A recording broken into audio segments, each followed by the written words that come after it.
ውድና የተከበራችሁ የአፍሪካ ቲቪ ተከታታዮች እንኳን ለ1447ኛው የኢድ አልፈጥር በዓል በሰላም አደረሳችሁ። ዛሬ ከእናንተ ጋር ስለ ኢድ መላበስ ያለብን አኽላቆች፣ አደቦች፣ ስለ አህካሙና ስለ ዘካተል ፊጥር እናወራለን። እሱን የምናወራው ከትላልቅ መሻይኾቻችን ጋር ነው። መሻይኾቻችን እንኳን በሰላም መጣችሁ።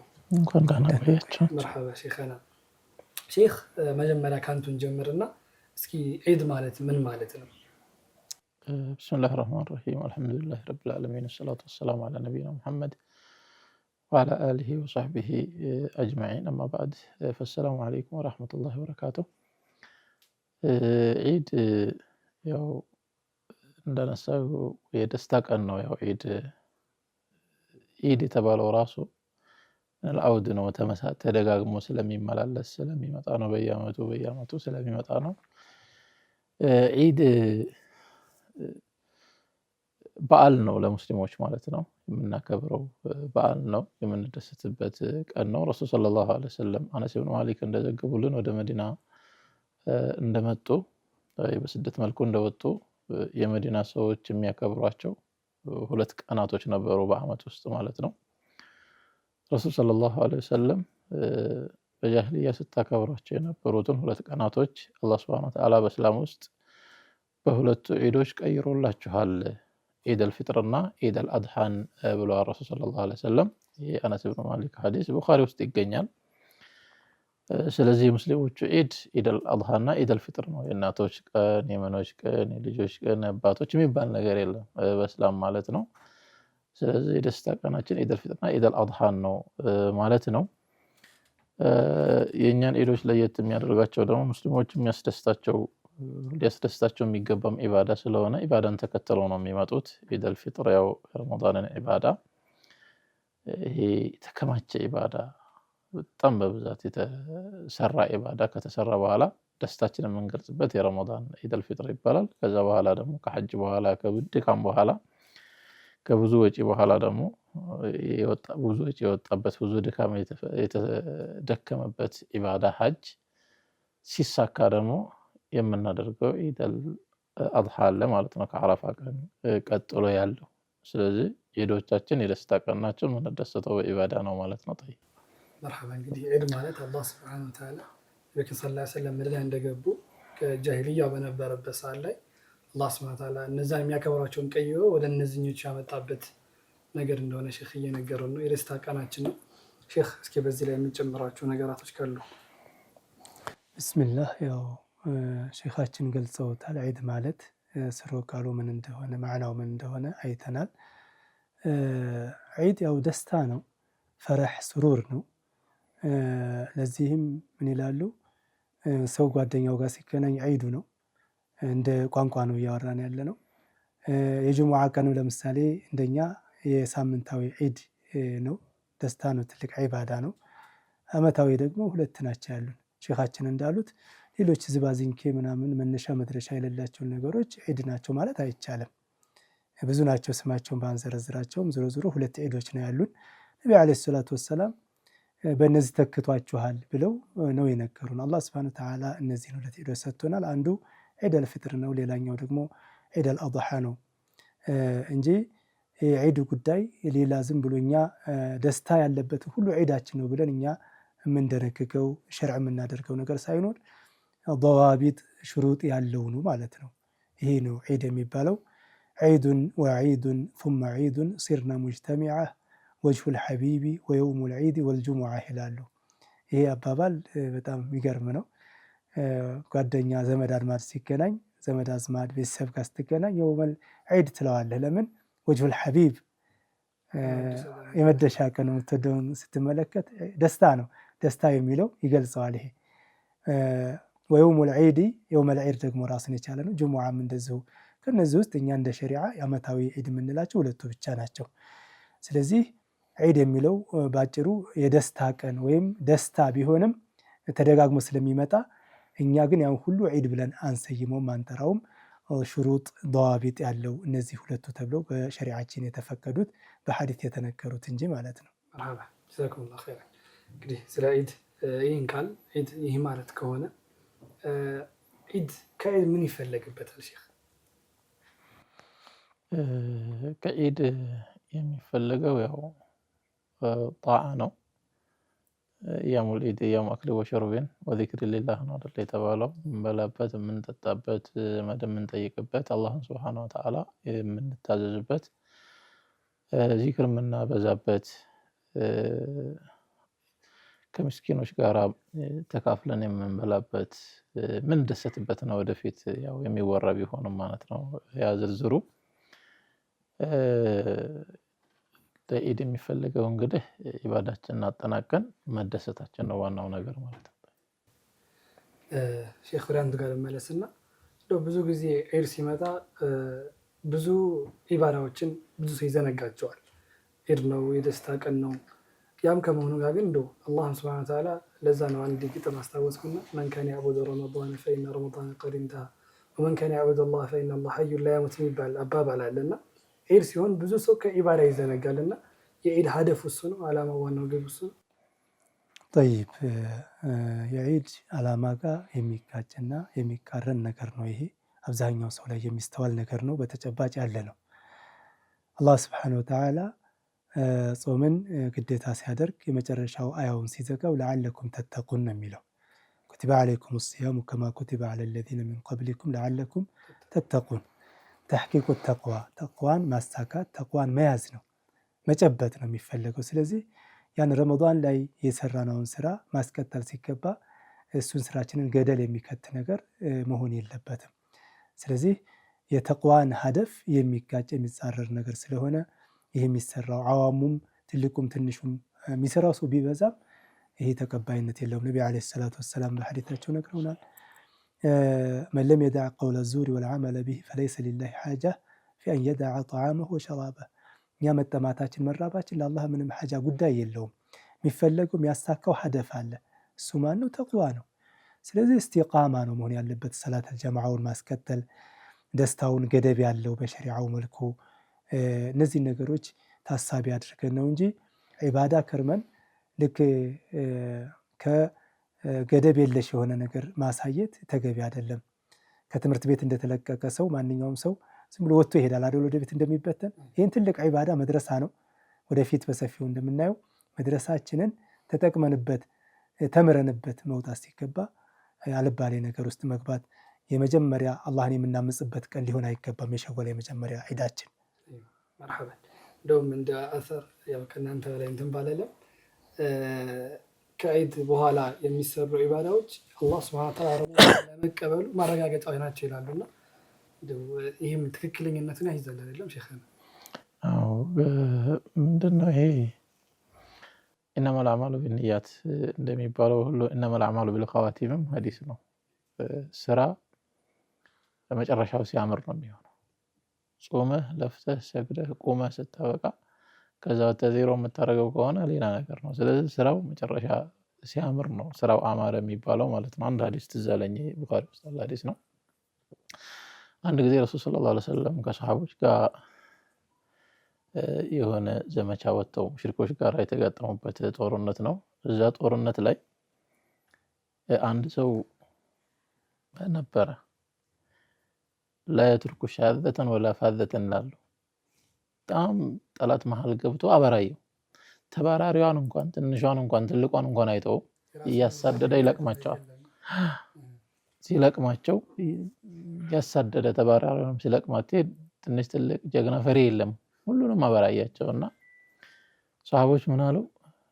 ዛሬ ከለ የሰራውን አይነት ስራ የሰራ ሰው የለም፣ ምን አይነት ጀግና ነው በማለት ተደመሙበት። ረሱል ሰለላሁ ዐለይሂ ወሰለም ሁወ ፊናር አሉ። እሱ እሳት ነው የሚገባው አሉ ረሱል ሰለላሁ ዐለይሂ ወሰለም። ሰሃባ ደነገጠ። እንዴ እሱ እሳት ከገባስ እኛ ደግሞ የት ልንሄድ ነው ታዲያ ምንድነው ብለው ተደመሙ። ሳህል ብኑ ሰዕድ ሳኢዲ ናቸው የዘገቡትና ከዛ አንዱ ሰሃቢ ተከታተልኩት አለ። እንግዲህ የጦርነት ባህሪ አሁን አበቃ ስትባል ይታደሳል አይደል? አዲስ ጦርነት ውስጥ ተገባ። ደግሞ ሲገባ የዛው አይነት አሰራር ውስጥ ገባና ሰራ። ሰውየው እንግዲህ ጠላት ጋር እየተዋጋ ያለው ብዙ ቦታ ቆሰለ። ሲቆስል መሰበር አልቻለም። ሰይፉን እንደዚህ አቁሞ ሲያበቃ የሰይፉን ስለት ደረቱ ላይ አድርጎ ጫን ብሎ እንደዛ ራሱን አጠፋ፣ ራሱን ገደለ። ሲከታተለው የነበረው ሷሃባ እየሮጠ መጣና ያ ረሱላህ ሰለላሁ ዐለይሂ ወሰለም አሽሀዱ አነከ ረሱሉላህ ሰለላሁ ዐለይሂ ወሰለም የአላህ መልክተኛ መሆኑን መሰክራለሁ ያ ረሱላህ። ምንድን ነው ምን ተከሰተ? ትመሰክርልን? እስካሁን አሁን አይን ባይን ያየሁት ለቂን ነው እስካሁን ነበረ። ምን ነው ሲሉት ያ እንደዛ አድርጎ እኮ ተደመምን ስንደመምበት ኖረን ከዛ ጀሃነም ነው የሚገባው ሲሉ ግራ ገብቶን ስከታተለው ነበር። ያ ሰው ራሱን አጠፋ አለ ሰውየው ማለት ነው። ስለዚህ መጨረሻው አላማረም ማለት ነው። የምትሰራው ስራ ሳይሆን መጨረሻው ሲያምር ነው። መጨረሻ ለማል ኸዋቲም ነው። ስራው መጨረሻው ሲያምር ደግሞ ንያው ማማሩን ያሳያል ይላሉ። ምክንያቱም ረሱል ሰለላሁ ዐለይሂ ወሰለም በሌላ ሐዲሳቸው ምንድነው ሰውየው መልካም ስራ ይሰራና ሐታ ማይኮነ በይነሁ ወበይና ኢላ ዚራእ ነው አይደል? ጀነትና እሱ መሃል የክንድ ያክል ብቻ ሲቀር የጀሃነም ሰው ስራ ሰርቶ ጀሃነም ይገባል። በተቃራኒውም እንደዛው የጀነት ሰው ስራ ሰርቶ ጀነት ይገባል ያሉትም አለ። ይሄ ዘላ ሐዲስ ላይ ግን እዛ ሐዲስ ላይ ምን የሚላል ፊማ የብዱ ሊናስ ይላል። የጀነት ሰዎች ስራ ይሰራል ግን ፊማ የብዱ ሊናስ ነው። ለሰው በሚታየው ውጫዊ ገጽታው የጀነት ሰው ስራ ነው እየሰራ ያለው፣ ግን መጨረሻው ውድቀት ነው የሚሆነው። ስለዚህ ንያችን አሳምረን የስራችን መጨረሻ ስናሳምር ነው ስራችን አማረ የሚባለው። ረመዳን ሲወጣ እኛም የምንወጣ ከሆነ ከጣዓው ከኢባዳው ከዲኑ የምንወጣ ከሆነ ወጥተናል የለንም ማለት ነው። መጨረሻው አላማረም፣ ሀደፉም አልተሳካም፣ ተቅዋ አላፈራንም ማለት ነው። ስለዚህ ኢስቲቃማ ረመዳንን ስናስቀጥል ነው ስኬት ሊሆን የሚችለው ማለት ነው። ይሄ የሚያሳየው ቅድሙ ሐዲስ ጋር ተታነሱ ሸገር ኸይሩል ከላሚ ማቀለ ወደል ያው ስራዎች ላይ በዚህ መልኩ የሚል ሐዲስ ስላለ ስራውን ብዙ ሰርቶ ተሐጁዱ ተራዊሑ ቁርአኑን በቀን ሊቀራ ይውላል። ረመዳን ሲወጣ ደግሞ ሙሉ ለሙሉ የሚወጣ ከሆነ ቁርአኑ ጋር የሚረሳሳ ከሆነ የነበረው ልፋቱ ከንቱ እንደሆነ ሰውየው ወጣ ማለት ነው። በቃ ሰውየው የለም በቃ።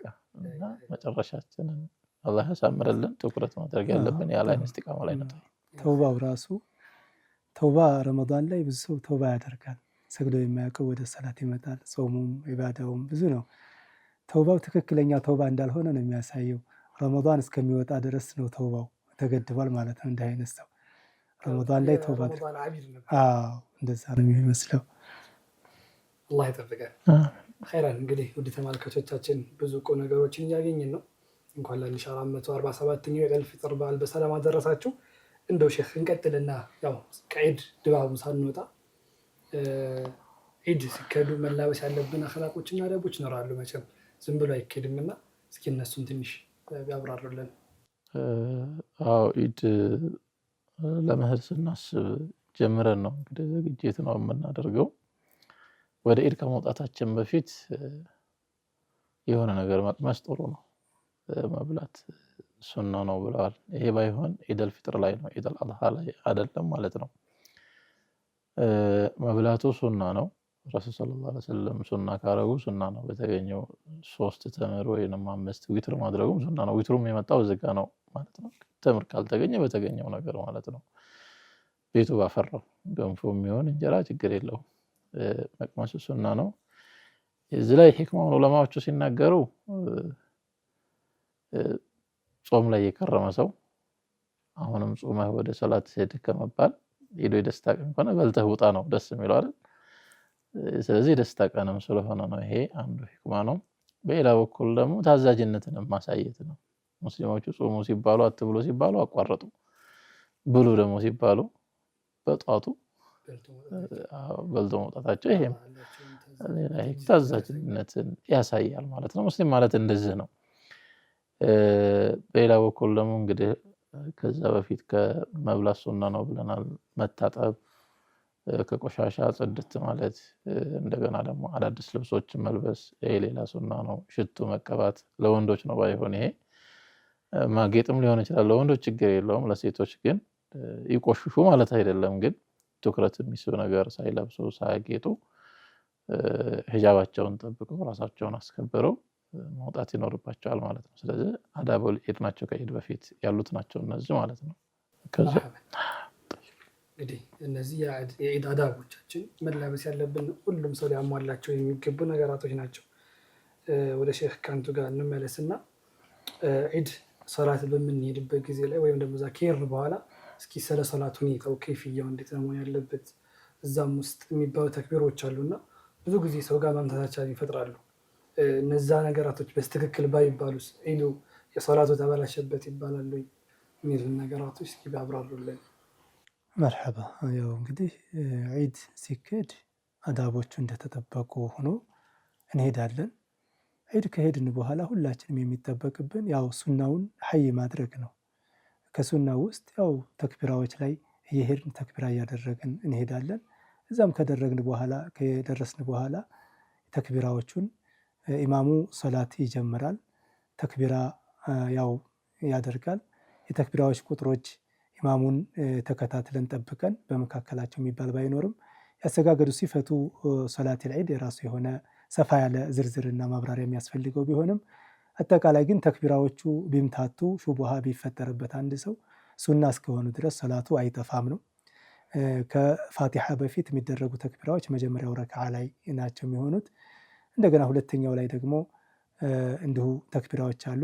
የመጀመሪያው 7 ሁለተኛው ላይ ደግሞ 5 እንደዚህ አድርጎ መስገድ ነው የሚጠበቀው። ዋናው ነገር ሰላት ያጠፋሉ አያጠፋም ለሚለው ጥያቄ ሰላት አያጠፉም። ይሄ ማለት ግን ችግር የለውም ዳተኛ ችለተኛ መሆን ይጠበቃል ባይማረው ችግር የለም ማለት አይደለም። ሱናውን ህያው ማድረግ ተገቢ ነው። ወላሁ አዕለም። መርሐባ ሼክ፣ እዚህ ጋር የምትጨምሯቸው ነገሮች ካሉ? ይሄው ነው እንግዲህ አግባቡን ጠብቆ መስገድ ነው። ወደ ሰላት ሲሄዱ የሚሄዱበት መንገድና ከሰላት ሲመለሱ የሚመለሱበት መንገድ መለያየቱም ሱና ነው ብለዋል። ከአዳቦቹም ሳንወጣ ማለት ነው። ከዛ ውጭ ሼክ አህመድ እንዳሉት ኢማሙ የሚያደርገው ማድረግ ነው። ያለ ኢማም የሚሰግድ የለም ማለት። ስለዚህ ፈጥነን ኢማሙን አግኝተን ኢማሙ የሚያደርጋቸውን ነገር እያደረግን ሰላተል ዒድን በጀማዓ መስገድ ነው ወሳኙ ነገር ማለት ነው። መርሐባ። እንግዲህ የዒድ ሀደፎች ውስጥ ብዙ ነገራቶች እንዳሉ እዛ ጋር መላበስ ያለብን ሁኔታዎችና ባህሪዎች እንዳሉ እያየን ነው። እና እንግዲህ ዒድ ፈራህ ነው ብለናል ቅድም እንዳሉ መደሰት ነው። ከዚህም ጋር ተያይዞ ደግሞ ኢጅቲማዕ አለ፣ ማህበረሰቡ ጋር መሰባሰብ፣ ዘመድ ጎረቤት ሊሆን ይችላል። እና በምን መልኩ መሆን አለበት? ከዘመዶቻችን ጋርስ እንዴት ነው ማሳለፍ ያለብን? ዝምድና መቀጠል ከዒድ ውጭም ከረመዳን ውጭም አስፈላጊ ነው። ዒድ ላይ ሲሆን ደግሞ እንግዲህ ለየት ይላል። ልብስ የሌላቸውን ማልበስ ከተቻለ አቅም ካለ ማለት ነው። የሌላቸውን ማጉረስ፣ መርዳት፣ መዘየር፣ የጎደላቸውን ነገር መጠየቅ፣ እንደዚሁ ደግሞ መዘያየር ቤት ለቤት ዚያራም ጥሩ ነው።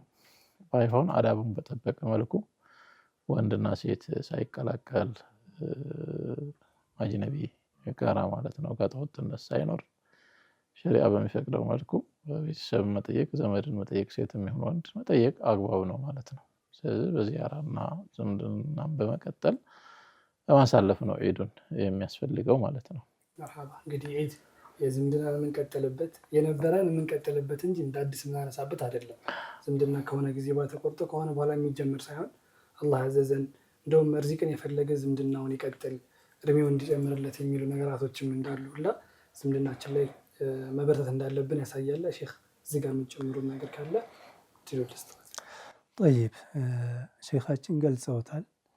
የዝምድና ሐቅ በጣም ከባድ ነው። ወዒድም አለው፣ ዛቻ ያለበት ነው። ዝምድናን የሚቆርጥ አላህ ስብሐነሁ ወተዓላ የሚጠላው ተግባር ነው ዝምድና መቁረጥ።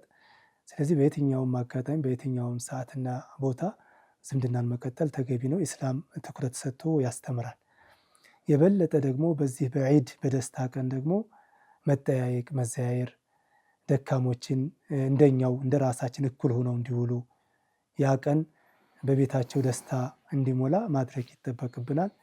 የቲሞችን፣ ምስኪኖችን፣ ሙስሊሞችን ሐታ ቤተሰብ ያልሆኑትን ራሱ መጠየቅ ያስፈልጋል። ይሄ በጣም ተገቢ ነው። አንድነትን መተዛዘንን የሚያሳይ ነው። ያው ሙስሊም በማንኛውም ሁኔታው አንድነቱን የሚገልጽበት ሶላተል ጀማዓ ሲሰግድ አንድነቱን ይገልጻል። ደስታውም እንደዚሁ ማንኛውም ቂብላው አንድ ነው ሁሉ ነገር። ስለዚህ ይሄ የደስታ ቀን ላይ ሰዎች የተወሰነው ተደስቶ የተወሰነው ተቀይሞ ወይም ደግሞ ቀልቡን ሰብሮ አቀርቅሮ የሚውልበት አጋጣሚ ሊኖር አይገባም።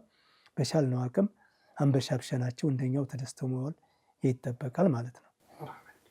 ያው እንግዲህ ዝምድና ሲባል ጎረቤትም ዘመድ ናቸው። እነሱ ጋር ያለውን ሐቅ መጠበቅ ያስፈልጋል። እንግዲህ ስለ ዒዶች ያለውን አሕካሞች ዒድ ላይ መላበስ ያለብን አኽላቆችን እያየን ቆይተናል።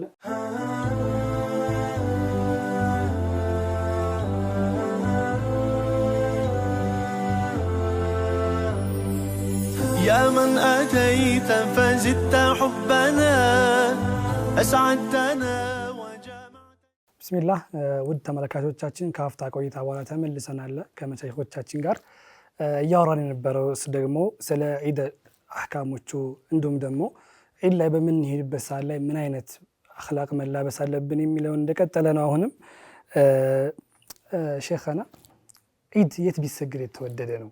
ብዙ ጊዜ አሁን ላይ ባለው ጊዜ ላይ በጣም ተከፋፍሏልና እንደ አፍዶሉ በላጩ የዒድስ እንደ ዋናው ግቡስ ምንድን ነው? ባረከላሁ ፊኩም። ዒድ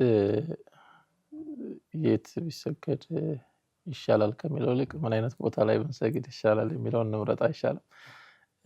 ዒድ መሰገድ አለበት ሜዳ ላይ ነው፣ አደባባይ ወጥቶ ነው። አደባባዩ የት እንደሆነ እንግዲህ የተገኘ አደባባይ ነው፣ ሰፋ ያለ አደባባይ፣ ህዝብ ሙስሊሙን አካታች የሆነ አደባባይ ወይንም ሜዳ ላይ ቢሰገድ ነው ሱናው ማለት ነው።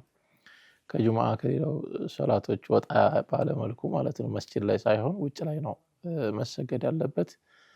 መካ ላይ ብቻ ሲቀር መካ ላይ መሰገድ አለበት፣ እዛው መካ ሐረም ውስጥ ነው መሆን ያለበት ይላሉ። ለምንድን ነው ቢባል የመካም ፈዲላ ለማግኘት ነው፣ መሬቱም ያለው በረካ አጅሩ ሰፋ ያለ ስለሆነ ማለት ነው። አንዳንዶቹ ደግሞ መካ ተራራማ ቦታ ስለሆነች መውጣት ስለማይመች ነው፣ ቦታ አይገኝም፣ ለዛም ነው ያሉ ሰዎች አሉ። ምክንያቱ ወላሁ አለም። ብቻ ከመካ ውጭ ግን መስጂድ ሳይሆን አደባባይ ነው መሰገድ አለበት። እሱ ነው ማለት ነው። ችግር ካልሆነ በቀር ለምሳሌ አጋጣሚ ዝናብ ቢኖር ቦታ ባይገኝ ለአጠቃላይ የተለያዩ ችግሮቹ ካጋጠሙ መስጂድ ላይ ይቻላል። ከዛ ውጭ ግን ሱናው ውጭ ላይ መሆኑ ነው፣ መስጂድ ላይ መሆኑ ሳይሆን ማለት ነው። ውጭ ላይ መሆኑም የተፈለገበት ምክንያቱ አንዱ ኡመተል ኢስላም ከተለያዩ መስጂዶች መጥተው አንድ ቦታ ላይ እንዲሰባሰቡ ነው። ስለዚህ ውጭ ላይ መሆኑ ወይም ሜዳ ላይ መሆኑ ብቻ ሳይሆን ደግሞ ሁሉም ሰው አንድ ላይ ቢሰግድ ነው የሚሻለው። አሁን ሙስሊሞቹ ሳይበታተኑ ብዛታችንን ለማሳየት ጀማዓውም ደግሞ አንድ ላይ መሆኑም በጣም ሱና ስለሆነ አስፈላጊ ስለሆነ ለዛም ሲባል ህዝበ ሙስሊሙ አንድ ከተማ ላይ አንድ ሀገር ላይ አንድ አካባቢ ላይ ማለት ነው፣ ሙሉ ሀገር ሳይሆን አንድ አካባቢ ላይ መገናኘት የሚቻልበት ደረጃ ድረስ እስካሉ ድረስ አንድ ላይ ቢሰግዱ ነው የሚሻለው። ባይሆን የቦታ ጥረት ካጋጠመ አንድ ላይ እንሁን ቢባል መሆን የማይቻልበት ሁኔታ ካለ ሁለት ቦታ ሶስት ቦታ ሊሰገድ ይችላል፣ ችግር የለም። ከዛም ያለፈ ሊሆን ይችላል። ግን እስከ ተቻለ ድረስ አንድ ላይ ማድረጉ ግን የተመረጠ ነው፣ ሜዳ ላይ ማድረጉም የተመረጠ ነው ማለት ነው። طيب ጀዛኩሙላሁ ኸይራን። እንደው ሼክ ወደ አንተ እንመለስና ዒድ ስንወጣ ሰዓቱስ ምን ሰዓት ላይ ነው መሰገድ ያለበት? ብዙ ጊዜ መበታተኖች ይኖራሉና የሆነ ጀማዓ ይሰግድና የሆነ ይወጣል፣ ደግሞ ሌላ መቶ ደግሞ እንዳዲስ እንደሚጀምርበት ሁኔታ እንመለከታለንና ሰዓቱስ ምን ሰዓት ላይ ተወጥቶ ምን ሰዓት ላይ ነው የሚሰገደው የሚለውን። ናም ዒድ ሶላት ያው ፀሐይዋ ትንሽ ከፍ ካለች ጀምሮ ነው የሚጀመረው። ይሄ እንደየአካባቢው ሊለያይ ይችላል። ለምሳሌ ከተማ ከሆነ ሰዓቱ ከተመደበለት በእግሩም በመኪናም አካባቢው ቅርብም ስለሚሆን እዛ ቦታ ላይ የሚገኝበት ካለ 2 ሰዓት ሊሆን ይችላል። እዛማ ለምሳሌ ዒደል ፊጥርና ዒደል አድሃ ለይተን ልናየው እንችላለን። ማንኛው ላይ መፍጠን እንዳለብን፣ ማንኛው ላይ መዘግየት እንዳለብን ይህንንም ማየት ተገቢ ነው።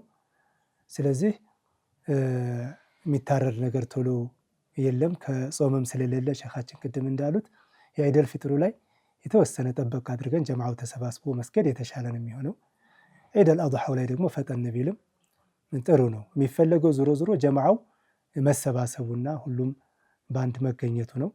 ቅድም እንዳሉት ሸኻችንም የኡማው አንድነት በጣም አስፈላጊ ነው። በአንድ በጀማዓ መታየቱ፣ በጀማዓ መስገዱ ኢትሓድ በጣም ወሳኝ ነገር ነው። ሐታ ሌሎች ነቢዩ ዓለይሂ ሰላቱ ወሰላም እንዳሉት ሐይድ ላይ ያሉ ሴቶችም ጭምር ህፃናቶችም እንዲሁም የሽሀድነ አልኸይረ ወደዕወተ ልሙስሊሚን እነሱ ሐታ ልሑየድ ማነው ሐታ ዓዋቲቅ ሙሽሮች ሁሉ ሳይቀሩ ሴቶች አጉላ ውስጥ ያሉ ሴቶች ሁሉ እንደሚካተቱ እንደሚሄዱ ነው የሚያሳየው። ስለዚህ ያው ሸኻችን እንዳሉት በየቦታው መስገዱ ይህንን ያጠፋዋል፣ ውበቱን ያጠፋዋል። መበታተኑ ተገቢ አይደለም። የሰላቱ ሰዓትም በዚሁ ሰዓት ቢሆን ሁሉም ሰው ተነግሮት ያቺ ሰዓት ላይ ቢሆን አንዱ ሰግዶ ሲመለስ ሌላው መሄድ የተክቢራውን ቁጥር አያውቀው አብዛኛው ሰው ይሄዳል እንጂ ተጠቃሚ አይደለም ሶላቱ ላይ። ስለዚህ ሰዓቱን ባከበረ መልኩ መሄድ ተገቢ ነው። ቀድመን ለዚህ ደግሞ አስቀድመን ዝግጅት ማድረግ ይጠበቅብናል። ይህን የመሰለ ዒባዳ ቦታው ደርሶ መመለሱ ብቻውን ዋጋ አይኖረውም። ኢላ ሐይድ ላይ ያሉ ሴቶች አሁን ቅድም እንዳልናቸው ማይሰግዱ ቁጥር የሚያባዙና ጀማዓውን ዳዕወተል ኸይር ዳዕወተል እንደዚሁ የሙስሊሙን አንድነት ለማሰባሰብ ወይም ደግሞ ቁጥር ለማባዛት የሚሄዱ ካልሆኑ በስተቀር የሌላው ለዚህ ተገቢ አይደለም። ሶላትን ያህል ነገር ሄዶ ሳይሰግድ መመለስ ጥሩ አይደለም። ስለዚህ ሰዓቱን ባከበረ መልኩ መሄድ ተገቢ ነው ብዬ አምናለሁ። መርሐበን ኸይረን ጀዛኩም ላሁ ኸይራ መሻይኽና። ያው ብዙ ፈዋኢዶችና ትምህርቶች እያገኘን ነው። ወደ ሼክ እንመለስና እንግዲህ ዒድ ላይ ወንድማማችነትን ከሚጨምሩት አንዱ ምንድን ነው? ያው ዚያራው ነውና ዒድ ሙባረክ መባባሉ አለ። እንደው እነዚህ ከሻሪዓችን አንጻር እንዴት ናቸው? ምንስ ፋይዳ አላቸው ለወንድማማችነት? ዒድ ላይ እንኳን አደረሳቸው መባባሉ የተለመደ ነው በሰለፎቹ ጊዜ። እንዳውም በሐዲስም ተገኝቷል። ተቀበለላሁ ሚና ወሚንኩም መባባሉ የተለመደ ነው። ዒድኩም ሙባረክ አዓደሁላሁ አለይና ቢባባሉ ችግር የለውም። ያው ከሰለፎችም የተገኘ ስለሆነ ደስታ ቀንም ስለሆነ እንደገና በሌላ በኩል ደግሞ ዱዓ ነው። ተቀበለላሁ ማለት ዱዓ መደራረግ ነው ቢባል ጥሩ ነው ማለት ነው። እንደገና ደግሞ ወንድማማችነትን ያጠናክራል። እንዳልከው ሰውየው እንኳን ደስ አለህ አላህ ይቀበል ስትለው ደስ ነው የሚለው። ስለዚህ ደስታን በወንድምህ ውስጥ ማስገባትም ደግሞ ሌላ ራሱን የቻለ አጅር ያለው ነገር ነውና ጥሩ ነው ማለት ነው። እንግዲህ ሼክ ስለ ብዙ ነገራቶች እያወራን ነው። ወደ ሼክ ወደ አንቱ ጋር እንመለስና ስለ ዒድ ስግደቱ ላይ እስኪ እናውራ። መቼም ረካዎቹ ላይ ተክቢራዎች ይበዛሉና ብዙ ጊዜ ደግሞ ማህበረሰቡ ላይ ድንግርግር የሚያደርጉ ነገራቶች አሉ። እዛ ጋር ተክቢራው ቢበላሽ ሶላታቸው የመበላሸት ነገር አለ ወይስ እንዴት ነው?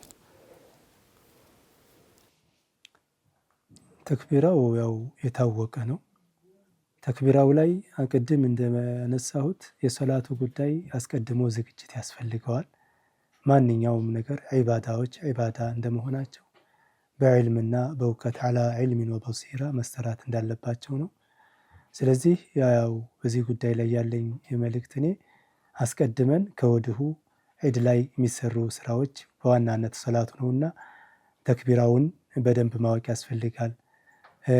ኢማሙ በደንብ ድምፁን የሚሰማ መሆኑን የሚምታቱ ነገሮች ችግር ሹቡሃ ያሉ ነገሮች ካሉ ከወዲሁ ዝግጅት ያስፈልጋል። ለዒድ ሶላት ከመሄዳችን በፊት እንደ ማንኛውም ዒባዳ ሶላት መስገድ የፈለገ ሰው ስለ ሶላት አሰጋገድ መጀመሪያ ማወቅ አለበት። ጾምም እንደዚሁ ሐጅ የሚያደርገውም ዘካ የሚያወጣው ማንኛውም። ስለዚህ በዚህ ዙሪያ ላይ ያለኝ የሶላትን ጉዳይ በአግባቡ ለመወጣት ምን ያስፈልጋል? አዳቦችን፣ ሽሩጦችን መሰገድ ያለበት በምን ሁኔታ ላይ ነው? ተክቢራውንም እንደዚሁ እንዳይምታታ በሽታ እንዳይፈጠርበት መጀመሪያ ማወቅ ይቀድማል ብዬ አምናለሁ። ጀዛኩሙላሁ ኸይራ። እንግዲህ ስለ ዒድ አብዛኞቹን ርዕሶች አነስታን ይመስለኛል። በአላህ ፍቃድ ሸይኽና የሚጨመር ካለ መጨመር ይቻላል። ባረከላሁ ፊኩም። ተክቢራው ላይ ያው ያምታታል ብላችሁም ጀምራችኋል። ያው ላይ ታሪክ እና ምንድነው ተክቢራ ማድረጉ ሱና ነው መጀመሪያ ደረጃ ማለት ነው። ተክቢራ ሳይባል ከቀረ ሶላት ተበላሸ ማለት አይደለም። ሶላት አይበላሽም። መበላሸት ቀርቶ ሱጁድ ሰሁም አያስደርግም። አንድ ተክቢራ ወደደ ሁለቱም ወደደ ሳይደረግም ከቀረ ግን መደረጉ ሱና ነው፣ ተፈላጊ ሱና ነው። ካልተደረገ ግን ሶላት አይበላሽም፣ ሱጁድ ሰሁም አይደረግም።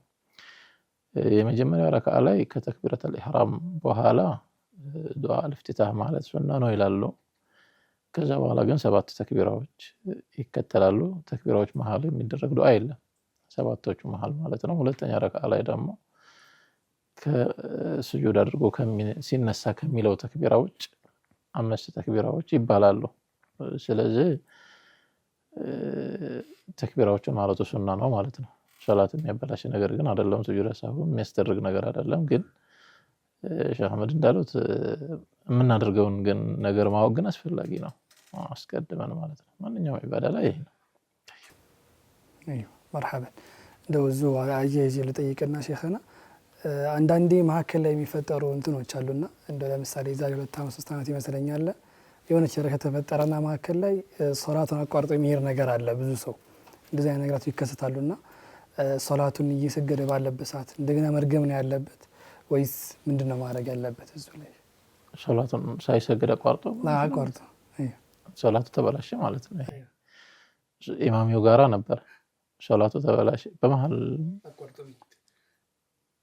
እንደዚህ የሚደረግበት አጋጣሚ አለ። አቋርጦ ከሄደ ሶላቱ ተበላሽቷል። ከዛ በኋላ ሶላቱም አልፎታል። ምንም የሚያደርገው ነገር የለው። መልሶ ጀማዓው ማለፈ ምንም የሚያደርገው ነገር የለው። ሶላቱ ካለፈው ባለማወቅ ሶላቱ ካለፈው ወይም ደግሞ ኢድ መሆኑን ሳያቅ ሰው ሰግዶ ተመለሰ ሶላቱ ካለፈው ቀዷ ማውጣት ይችላል ይላሉ። ቀዷ የሚያወጣው ግን በማግስቱ ነው። ባዕደ ዘዋል ከሆነ ፀሐይ ከተዘነበለች በኋላ ከሆነ ያወቀው ከዛ በፊት ከሆነ መስገድ ይችላል። ግን ኹጥባ የለውም ተክቢራዎችን ይላቸዋል ማለት ነው። ኢማሙ የጋፍሮ ከተወ ግን ሶላቱ አልፎታል። ያው መውጣት አልነበረበትም። እሺ ከማል ኢድ ከፊሎቹ ሱና ነው ብለዋል፣ ከፊሎቹ ዋጅብ ነው ብለዋል። የአብዛኛው ዑለማ አቋም ግን ሱና ነው የሚለው ነው፣ ዋጅብ ነው ከሚለው ይልቅ ማለት ነው። ስለዚህ ሁክሙ ሱና ነው በሚለው እንያዝ፣ ዋጅብ አይደለም በሚለው ማለት ነው። ዋጅብ ነው ያሉ ሰዎችም አሉ፣ ግን ሱና ነው ያሉ ሰዎችም ግን የእስላም መገለጫ ስለሆነ ሺዓር ነው። የአንድ ሀገር ሰው ኢድን የማይሰግድ ከሆነ በቋሚነት ከተወ የጅቡ ሙሐረበቱሁም ነው የሚሉት። ስርዓቱ ሊዋጋቸው ይገባል፣ መተው የለበትም። የዲን መገለጫ እስከሆነ ድረስ ማለት ነው። ሱና ነው ቢባል እንኳን ግን ሱና ነው መባሉ ታዲያ ምንድነው ጦርነት የሚያስነሳ ከሆነ ቢባል ያው ሱና የተወሰው ቅጣት የለውም ነው አላህ Subhanahu Wa Ta'ala ዘንድ ቅጣት የለውም። ቢሰሩት ደግሞ አጅር አለው በሚለው ነው ሁክሙ ይሄ ነው ማለት ነው። طيب አህሰንት ሼኽና እዚህ ጋር አንድ መጨመር የምፈልገው የኹጥባውና የሰላቱ ጉዳይ ነው። ወደ ዘካተል ፊጥር ከማለፋችን በፊት መደረግ ያለበት ሱናው ሰላት እንሰግዳለን መጀመሪያ፣ ከዛ ደግሞ ኹጥባው ይቀጥላል ማለት ነው። ይሄ ሱናው እንደዚህ ነው። አንዳንድ ሰዎች ሰው አያዳምጠንም በማለት ኹጥባውን አስቀድመው ልክ እንደ ጁሙዓ ከዛ ሰላቱን የሚያደርጉ ሰዎች ይስተዋላሉ። በፊትም አንዳንድ ይኖራል። ይሄ ተገቢ አይደለም። ሱናውን ህያው ማድረግ ነው የሚያስፈልገው። ሰው የሚያዳምጠው ከሆነ አዳመጠው፣ ካላዳመጠውም ያው ዋጅብ አይደለም መሆን ያለበት። እንደውም ነብዩ አለይሂ ሰላቱ ወሰላም በሐዲስ የተናገሩት ነገር አለ። የፈለገ ሰው ማዳመጥ እንደሚችል ደግሞ ضروري ከሆነ ሐጃ ያለው ሰው መሄድ እንደሚችልም በሐዲስ ተጠቅሷል። ምንም ጥርጥር የለውም ማዳመጡ የተሻለና ተመራጭ ነው። ስለዚህ ሰዎች አያዳምጡኝም በማለት ወይም ደግሞ ባለማወቅ እንደ ጁሙዓ መስሎት አንድ ሰው መጀመሪያ ኹጥባ ቀጥሎ ሰላት አይደረግም። ጀዛኩሙላህ ኸይራን። ያው የተረሱ ነጥቦች እየተነሱ ይላሉ ኢንሻአላህ። እንግዲህ በእነዚህ ዙሪያ ላይ በደንብ ካወራንባቸው ቅድም እንዳነሳ ነው ዘካተል ፊጥርና ዘካተል ማል ላይ ብዙ ሰው የመምታታት ችግሮች አሉና እስኪ በእነሱ ዙሪያ ምንድናቸው? መጀመሪያ ሁለቱ ልዩነታቸውስ ምን ይመስላል? ዘካተል ማል ገንዘቡን ነው የሚመለከተው። ገንዘብ ላይ የተጣለ ሀቅ ነው። እንዳውም ዘካተል ማል ላይ ዑለማዎቹ ይخالፋሉ። ዘካተል ማል ዚማ ላይ ነው ሰውየው ዚማ ላይ ነው የተጣለበት ወይስ ተዓልቁ ዘካተል ማል ተዓልቁ ሽርካ ነው ወይስ في ዚማ ነው የሚለው ላይ ራሱ ኺላፍ አላቸው ዑለማዎቹ ማለት ነው። ሽርካ ማለት ምንድነው? ዘካተል ማል ገንዘብ ላይ ያለው ዘካ ማለት ነው። ሰውየው ነጋዴም ሆኖ ሊሆን ይችላል፣ እንስሳትም ያረባ ሆኖም ሊሆን ይችላል። የተለያየ ነገር ላይ ነው ዘካ የሚሆነው። 8 የንብረት አይነቶች ላይ ነውና ዘካ ዋጅብ የሚሆነው። ደሃ ዘካተል ማል ላይ ያላቸው ሐቅ የሽርክና ሐቅ ነው ወይስ ባለ ንብረቱ ጫንቃ ላይ የተጣለ እዳ ነው በሚለው ራሱ ኺላፍ አላቸው። ራጂሁ የሽርክና ገንዘብ ነው። ለምሳሌ ከ41 ላይ ለ40 ቦታ አካፍለን ንብረቱን አንዱ ቦታ ነው ዘካ የሚወጣው እንደምታውቀው በቀላል የሂሳብ ስሌት ማለት ነው። ስለዚህ ይሄ ድሃ ከባለ ሀብቱ ጋራ ንብረቱ ላይ ሸሪካ ነው ማለት ነው። የሽርክና ንብረት ነው። ያንን ከበላ የሰው ገንዘብ እየበላ ነው ማለት ነው። እዚህ ገንዘቡ ላይ ነው ግንኙነት ያለው። ዘካተል ፊጥር ላይ ስንመጣ ግን ሰውየው ጾምን ስላሳለፈ ጡህረቱል ሊሳኢም ነው። ጾመኛውን ከተለያዩ ስተቶች ካሉበት ያንን ስተት ማሟያ ደግሞ ወንጀል ላይ ወርቆ ከሆነ ደግሞ ከወንጀል የሚያጣራው ከፋራ ሊሆንለት በሌላ በኩል ደግሞ ወጦመቱል መሳኪን ነው። ምስኪኖችን ለመርዳት ለማብላት እና አግኑሁም ነው የተባለው። እዛ ቀን ልመና እንዳይወጡ ከልመና እነሱም ማብቃቃትም የተፈለገበት ነገር ነው። ስለዚህ ቀጥታ ሰውየውን ነው የሚመለከተው ማለት ነው። ለዝማ ሲባል ዘካተል ፊጥር ሴት ላይም ወንድ ላይም አዋቂ ላይም ህፃን ላይም ጨዋ ላይም ባሪያ ላይም ይኖራል። ሁሉም ላይ ማን ላይ ይዋጅባል መክፈል ያለበት ማን ነው የሚለው ምን መጣበት ይሆናል። እንግዲህ ስለ ዘካተል ፊጥር እያወራን ከመሆኑ ጋር ዘካተል ፊጥር መች ነው የሚሰጠው? ዘካተል ፊጥር መሰጠት ያለበት ከሰላተል ዒድ በፊት ነው መሆን ያለበት ማለት ነው። ከፈጅር በኋላ ከሰላተል ዒድ በፊት ነው ቢሆን ጥሩ ነው። አንድ ቀን ወይ 2 ቀን ቢያስቀድሙ ችግር የለውም ተብሏል። ኢብኑ ዑመር እንደዛ ያደርጉ ነበር ቀደም ብሎ ቢያወጡም ማለት ነው። ግን የዒድ ቀን ጧት ቢሆን ጥሩ ነው፣ ወደ ሶላት ከመውጣት በፊት ማለት ነው። ከዛ በፊትም ቢደረግ ችግር የለውም። ከዒድ ሶላት በኋላ ቢሆን የሚል ጥያቄ ሊመጣ ይችላል። ከዒድ ሶላት በኋላ ማሳለፍ ሐራም ነው፣ መጀረድ ሰደቃ ነው የሚሆነው እንጂ ምንድነው ማዘግየቱ ሐራም ነው የሚሉ ሰዎች አሉ። ሻፊዒዎች ከዒድ ሶላት በፊት ማድረጉ ሱና ነው የሚሉት። የዒድ ቀን እስካላለፈ ድረስ ይቻላል በሚለው ውስጥ ነው የሚገባው ማለት ነው እንደ ሻፊዒዎች ዑለማ። ግን ያም ሆነ ይህ ማስቀደሙን እነሱም ይስማሙበታል። ከዒድ ሶላት በፊት ብናስቀድመው ጥሩ ነው የሚሆነው ማለት ነው። ያው ሙከሚላት ነው ማለት ነው። ልክ ሶላት ጨርሰን አስተግፊሩላህ እንደምንለው ዘካተል ፊጥርም የጾማችን ላይ የነበሩ ነቃይሶች ችግሮችን ማሟያ ናቸው ማለት ነው። ሼክ ወደ አንተ ጋር እንጣና የዘካተል ፊጥር ብይኑ ምንድነው? ናም ዘካተል ፊጥር ፈርድ ነው፣ ዋጅብ ነው። ነቢዩ ዓለይሂ ሰላቱ ወሰላም ዓብዱላህ ብን ዑመር ረዲየላሁ ዐንሁማ ባስተላለፉት ሐዲስ ፈረደ ረሱሉላህ ሰለላሁ ዐለይሂ ወሰለም ዘካተል ፊጥር፣ ነቢዩ ዓለይሂ ሰላቱ ወሰላም ዘካተል ፊጥርን ግዴታ አድርገዋል ነው የሚሉት። ይሄ ፈረዳ የሚለው ቃል ያው ፈርድ ነው ማለት ነው የሚጠቁመውና በማን ላይ ነው የሚለው? ቅድም ሼክ መሐመድ ዘኪይ እንዳሉትም ነቢዩ ዓለይሂ ሰላቱ ወሰላም ዘካተል ፊጥር ሰደቀተል ፊጥር ይባላል። በነገራችን ላይ አብዛኛው ሰው ዘካተል ፊጥርና ሰደቀተል ፊጥር የተለያየ ሊመስል ስለሚችል አንድ ነገር ነው።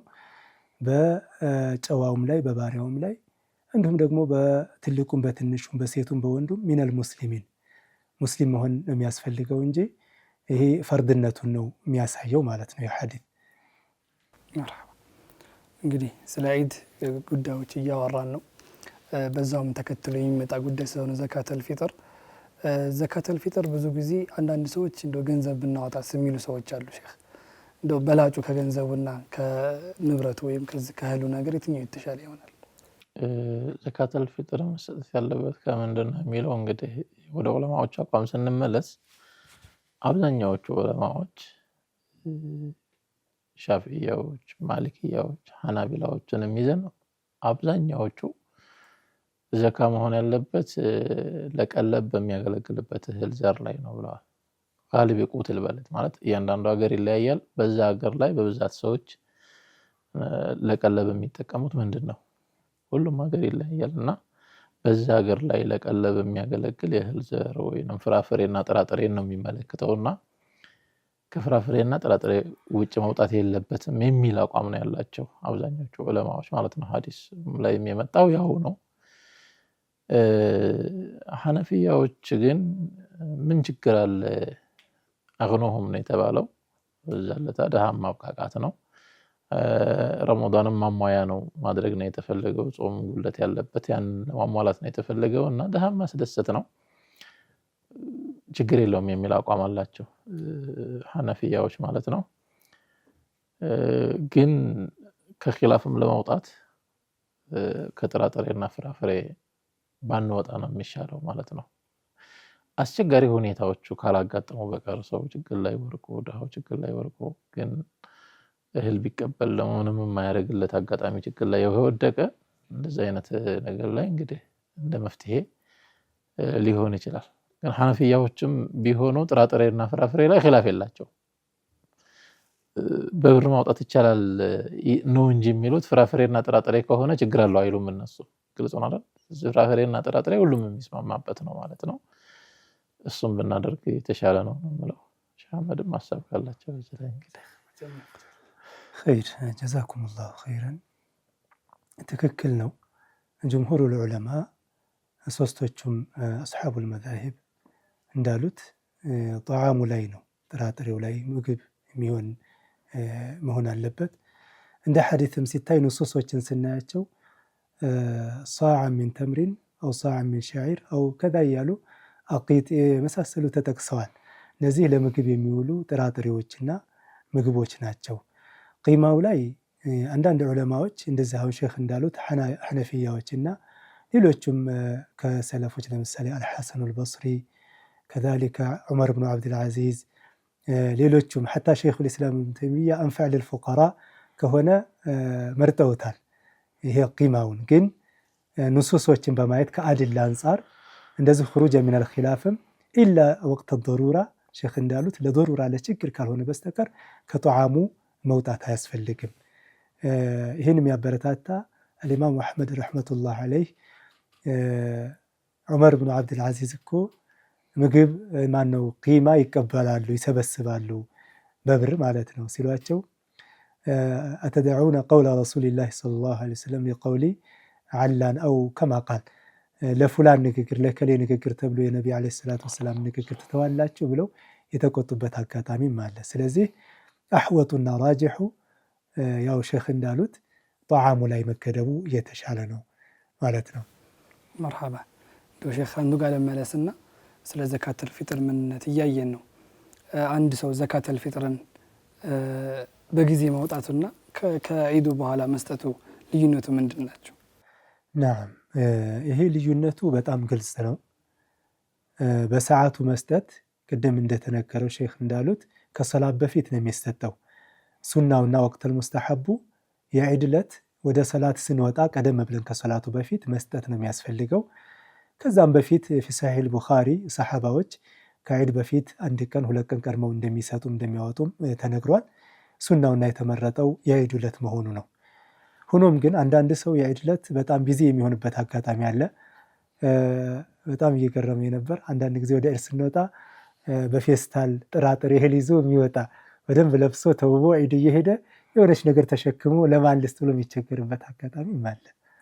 ይሄ ከሚሆን ቀደም ብሎ ማስተካከል በጣም ተገቢ ነው። ግን ከሰላት በኋላ የሚሰጠው ዘካ አይሆንም። ነቢ ዓለይሂ ሰላቱ ወሰላም ምን ይላሉ በሐዲታቸው? ፈመን አዳሃ ቀብለ ሰላቲ ፈሂየ ሰደቀቱን አው ዘካቱን መቅቡላ፣ ተቀባይነት ያላት ሰደቃ ዘካ ትሆንለታለች ከሰላት በፊት ከሰጣት። ወመን አዳሃ ባዕደ ሰላቲ ፈሂየ ዘካቱን ሰደቀቱን ሚነ ሰደቃት ፈሂየ ሰደቀቱን ሚነ ሰደቃት፣ እንደ ማንኛውም ሰደቃ ይሆናል እንጂ ሰደቀተል ፊጥር ወይም ዘካተል ፊጥር ሰጠ አይባልም እስከ ማለት ተነግሯል። ስለዚህ ልዩነቱ ይሄ ነው ማለት ነው። ግን ከሰላት በፊት አላወጣሁም ብሎ ሰውየው ቀረ እንግዲህ አንዴ ያለቀ ነገር ነው ልተው አይባልም። ሐቅ ነው ማውጣት ይገባል፣ ተገቢ ነው። ቅድም ሼኽም በይነ አህሊል ዒልም ያለውን ሁኔታ አይተዋል። ሱና ነው እንጂ ከዛ በፊት የሚል አንስተዋል። ቢሆንም ሰደቃው ትክክለኛ ሰደቃ ሙተቀበል አለመሆን ከሁሉም ነገር እሕትያጠን ዲኖ ከሰላት በፊት ማድረግ ነው ያለበት። ከዛ በፊት እንደ ቀዳ እና እንዲሁም ደግሞ የሰዎችን ሐቅ እንደመወጣት ይሆናል እንጂ እንደ ሰደቃ እንደ ዘካተል ፊጥር ሊሆንለት እንደማይችል የሚያሳይ ሐዲስ ነው ማለት ነው። ወአመረ ናሰ ነቢ ዓለይሂ ሰላቱ ወሰላም ሐታ ፊ ሰሒህ ቡኻሪ ያለ ሐዲስ ነው። ሰዎችን አዘዟቸው እንዲሰጧት እንዳደርሷት ከሰላት በፊት ወደ ሰላት ከመውጣታቸው በፊት ይላሉ። ይህም በማየት ለዲኑ እቆረቆራለሁ አላህ ሱብሓነሁ ወተዓላም በትክክል እገዛለሁ ከሚል ሰው የሚጠበቀው ሁላችንም ልንሰራው የሚገባው ከሰላት በፊት መስጠት እንዳለብን ነው። እዚሁ ጋር ተያያዥነት ያላቸው ለማን ይሰጣል የሚለው ማንሳት ተገቢ ነው ብዬ አምናለሁ። የሚሰጠው መጠኑም ስንት ነው የሚለውን አጠራርቄ ባነሳው ደስ ይለኛል። ያው እንግዲህ ሐዲሱ ላይ የተገለጸው ሳዕ ነው የሚለው አንድ ቁና ያው በእፍኝ ስናዞረው 4 እፍኝ ነው የሚመጣው። 4 እፍኝ ነው እሱ። ተሰፋሪ ነበር መኪል ነበር በፊት ያው ጣዓም ነው ብለናል። አሁን ደግሞ ወደ ኪሎ ዞረዋል። ወደ ኪሎ ሲዞሩ በምን እናርገው የሚለው 2 ኪሎ ከኩል ወይ እስከ 3 ኪሎ احتياطا 3 ኪሎ አካባቢ እንደውም ይለያያል። የገብስ ኪሎ እና የጤፍ የምናምን ደግሞ ነሱ የመጣባቸው አሉ። በዛን ዘመን የሌሉ አሁን ደግሞ አሉ። ለዚህ ሌሎችም غالب من غالب قوت البلد አብዛኛው ሰው ከሚመገበው ከአብዛኛው ነው የሚሰጠው። ጤፍ የሚበላ ሰው ከሆነ ከጤፍ ይህን ማድረግ ይጠበቃል። ለማን ነው የሚሰጠው ሚለውን ስናነሳ ያው ሐዲስ ላይ ነቢ አለይሂ ሰላቱ ወሰላም ጡዕመቱን ሊልመሳኪን ብለው ገልጸዋል። ለሚስኪኖች ጉርሻ ናት። ጥቅሙ 2 ነው። አንደኛ ለኛ ጡህረቱን ሊሳኢም ሚነል ለግዊ ወረፈት። ብዙ ክፍተቶች አሉን፣ ደካማዎች ነን፣ ሙሉ ነን አንልም። እነዛን ክፍተቶቻችን ደክመታችንን የሚዘጉ አንድ ለኛ ጥቅም ነው። 2ኛ ለወንድሞቻችን ለሚስኪኖች ደግሞ ጉርሻ ናት፣ የነሱ ሐቅ ናት። ስለዚህ ለሚስኪን ነው የሚሰጠው የሚለውን ይሄ ይገልጻል። ሌሎች ዑለማዎች ያው የተወሰነ ሌላ ዘካተል ማል የሚሰጣቸው ሰዎች ሁሉ ይሰጣሉ የሚል የሞከሩ ቢኖሩም የተሻለውና ተመራጭ የሚሆነው ለሚስኪኖችና ለፉቀራዎች መሆን ይጠበቅበታል ማለት ነው። ስለዚህ አብዛኛው ሰው ቅድም ሼክ መሐመድ ዘኪ እንደገለጹት ዘካተል ማልና ዘካተል ፊጥር በጣም ይለያያሉ። የሚለያዩበት አንዱም ያኛው ኒሳብ ያስፈልገዋል፣ መጠን አለው፣ ከዛ ሀፍታም ይጠይቃል ማለት ነው። ይሄኛው ዘካተል ፊጥር ከሆነ ግን ድሃውም ሀፍታሙም ነው፣ ሁሉም ነው የሚያወጣው። የዛን ቀን የዒዱን ቀን ሌሊቱንና ቀኑን ምሽቱንና ዒድ ቀን የሚበላው ያለው ሰው ዘካተል ፊጥር ማውጣት ይጠበቅበታል፣ ዋጅብ ነው የሚሆነው። ሐታ ከሌሎች ተቀብሎ እንኳ እንደገና እሱ ለሌላ የሚሰጥበት አጋጣሚም ይኖራል ማለት ነው። ስለዚህ ዘካተል ማልን እና ዘካተል ፊጥርን በዚህ መልኩ ለይቶ ማወቅ ይጠበቅብናል። ትልቁም ትንሹም ይህን ነገር ትኩረት ያስፈልጋል። በተለይ ደግሞ የአካባቢ ድሆች፣ የአካባቢ ምስኪኖች አንድ ገጠመኝ አሁን ትዝ አለኝ። ገጠመኝ ያለው ስትለኝ ነበር።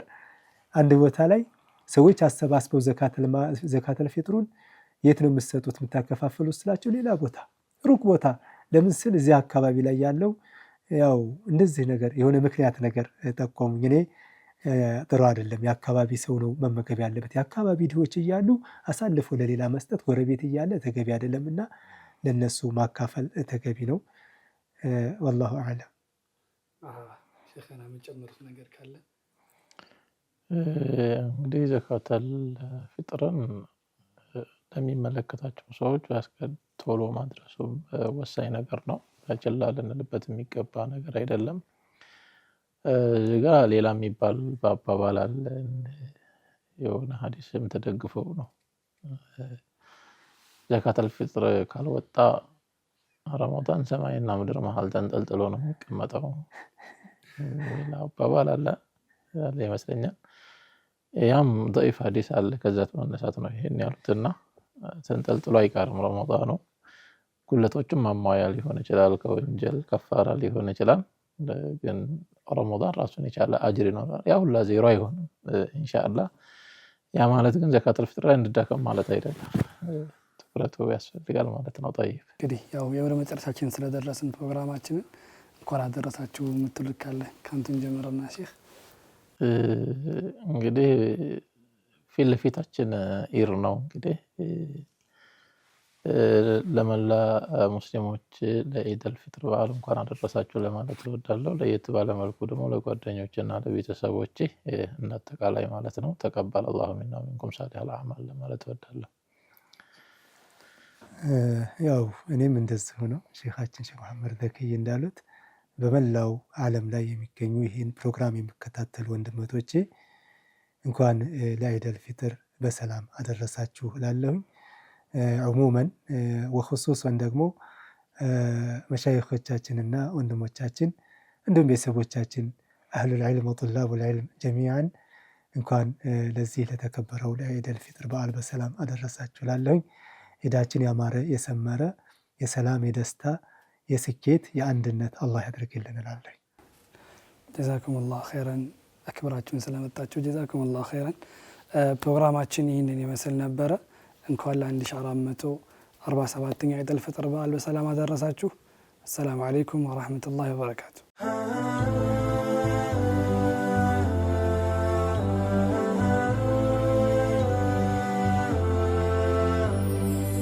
يا من أتيت فزدت حبنا أسعدتنا